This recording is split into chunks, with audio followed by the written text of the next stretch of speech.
Hello കൂട്ടുകാരി, രാവിലെ തന്നെ ചപ്പാത്തി ഉണ്ടാക്കിയപ്പോൾ മോൾക്ക് പൂരി വേണമെന്ന് പറഞ്ഞു. അപ്പോൾ അവൾക്ക് ഇഷ്ടമുള്ള പൂരി അവളുടെ ഗ്ലാസ്സിൽ ഞാൻ ഉണ്ടാക്കിയതാണ്. ഈ കണ്ടില്ലേ, ഒരു ഗ്ലാസ് എടുക്കുക, ഒരു ചപ്പാത്തി അങ്ങോട്ട് പരത്തിയിട്ട് അതിൽ നിന്ന് മുറിച്ചെടുക്കുക. ഈ ചപ്പാത്തി പരത്തിയിട്ട് ഇതിൽ കോൺസെൻട്രേഷൻ ചെയ്തുകൊണ്ടിരിക്കുന്ന നേരം കൊണ്ട് ഞാനുണ്ടാക്കിയ ചപ്പാത്തി കരിഞ്ഞു പോയി. പിന്നെ ഇത് കുഴപ്പമൊന്നുമില്ല, നന്നായിട്ട് മുറിഞ്ഞൊക്കെ കിട്ടും. നല്ലോണം അമർത്തി മുറിക്കണം. ഞാൻ ചെറുതായിട്ട് അമർത്തിയിട്ടുണ്ടാവുള്ളൂ. അതാണ് ഇത് ഇങ്ങനെ ഫ്ലോപ്പായിട്ട് നിങ്ങൾക്ക് തോന്നുന്നത്. പക്ഷെ കറക്റ്റായിട്ട് മുറിച്ചാൽ കിട്ടും. എന്നിട്ട് എൻ്റെ മോൾക്ക് ഞാൻ പൂരി ഉണ്ടാക്കി കൊടുത്തു. അവൾക്ക് ഭയങ്കരമായിട്ട് ഇഷ്ടമായി. ഞാനിത് പറയുമ്പോൾ അവളെന്നെ ദേഷ്യത്തിൽ നോക്കിക്കൊണ്ടിരിക്കുകയാണ്.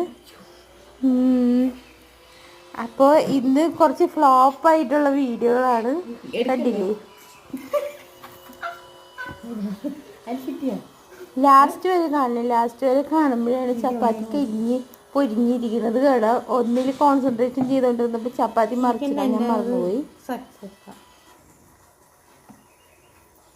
അപ്പോൾ വീഡിയോ ഇഷ്ടമായെങ്കിൽ ലൈക്ക് ചെയ്തോളൂ. ആരും ലൈക്ക് ചെയ്യണില്ല, സബ്സ്ക്രൈബും ചെയ്യണില്ല.